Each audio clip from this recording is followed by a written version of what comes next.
Yo, what up, Russ? Practically here, and SGF is here. And hell, by the time you're watching this, by the time this goes up, it might be over with. But yeah, Summer Games Fest 2024 is happening. They have a lot of stuff going on there. And I just got done watching the live show. I caught it a bit late. There was a lot in that. It was a 2-hour presentation, and I kind of wasn't feeling most of it. It wasn't bad by any means. But there was a lot of stuff in there that just was kind of like, didn't speak to me per se. So instead of going through the whole entire show, because like I said, it's a long show and we're gonna be here all day if I did that. I'm just gonna go through my top picks of what they showed off in there. So to start off the presentation, they started off with Lego Horizon Adventures, which is basically a Lego game taking over the property of Horizon. There was an emphasis put on the co-op aspect of it and stating that it features couch and online co-op. It looks neat. All the Lego games that have come out have been pretty good. I think maybe there was one that wasn't received well. I can't remember which one, but generally all the Lego games are received pretty well. So I don't really have any doubts about this one. Comes out holiday 2024. After that, we got Civilization 7, which to believe that they're on 7 is kind of mind-blowing. 2025, they didn't show anything, which is kind of a thing that goes on in this presentation. They show a lot, but show nothing at the same time, if that makes sense. But the dev came on the screen and started talking about how, excited they are about working on Civ 5 and that they can't wait for us to see it. And that was really it.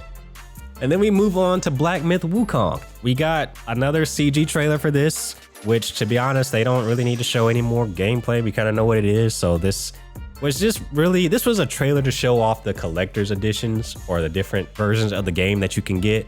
So you got the deluxe edition, the collector's edition, which the collector's edition looks pretty nice. The stuff that you get in there, like the statue and everything, looked pretty nice. I don't know what the price of it is. I don't remember if they said that or not, but that might be one I want to try and get because I do plan on playing that game. I do plan on picking that up. Next, another game that I liked was Metaphor ReFantazio. This was kind of an actual look at the game. This was announced last year, or like not announced, but kind of showing off last year a little bit. But here they actually talked about the battle system of it in a way, and it looks very, very Persona-ish, which makes sense because it's the same dev team. And by Persona-ish, I mean it looks very Persona 5-ish too. Like the way the graphics look, the animations and all that stuff looks very Persona 5-ish. They talk about these characters can transform into different jobs and they call them archetypes. They say there's like 40 plus archetypes that they can change into, and these archetypes evolve as you progress through the game. It seems like they function basically as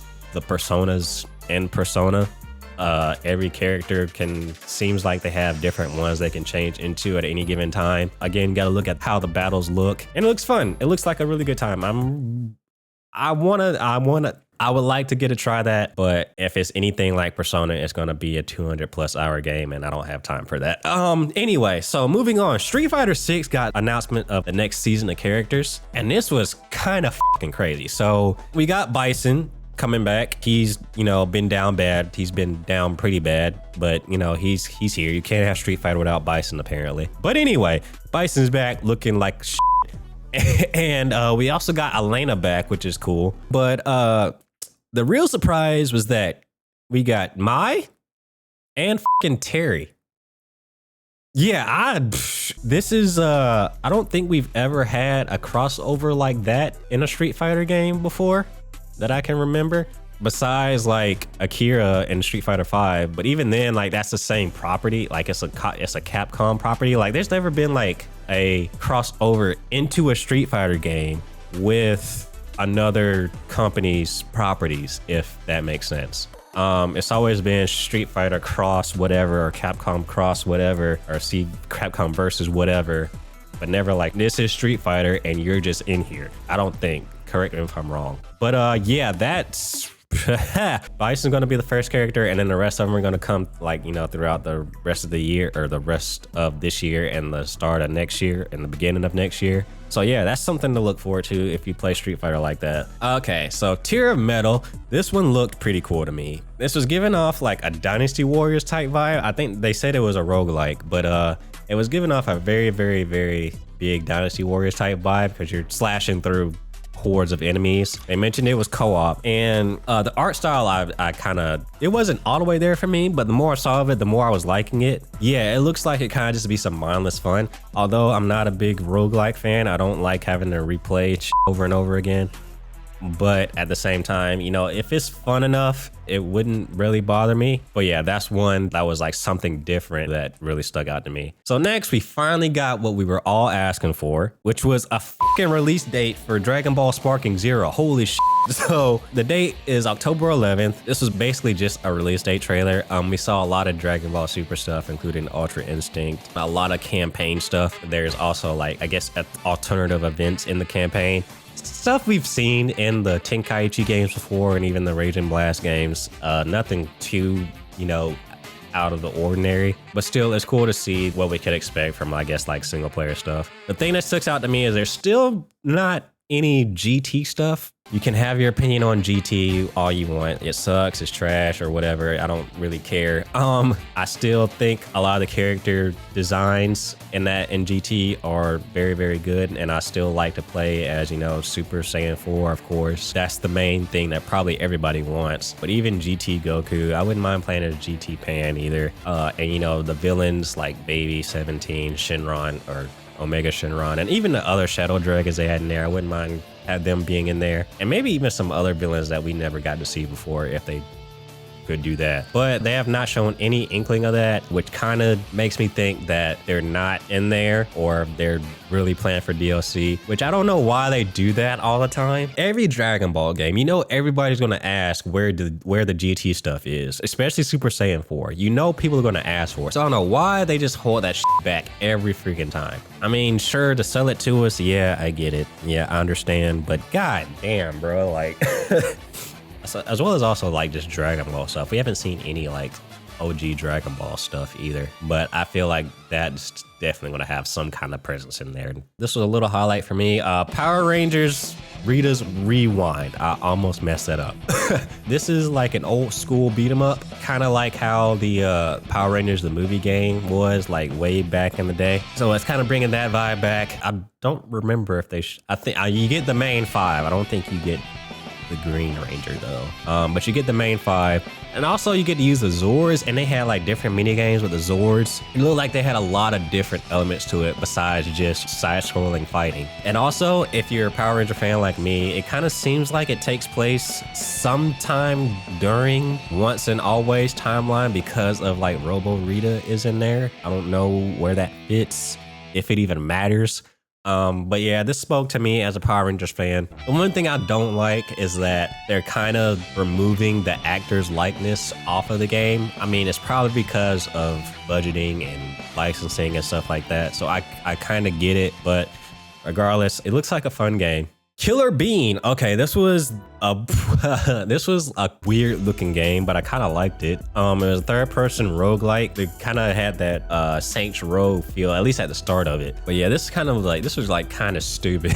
This dude was just like running around punching, body slamming people and causing a whole bunch of mayhem, almost like I said, like a Saints Row. It seemed like it was just crazy wacky fun, and that caught my attention when I saw it. At first it didn't, but when the gameplay came on, I was definitely tuned in. Karen, I don't really care about this game. The only reason I put it on this list is because she was screaming the entire time while climbing this mountain.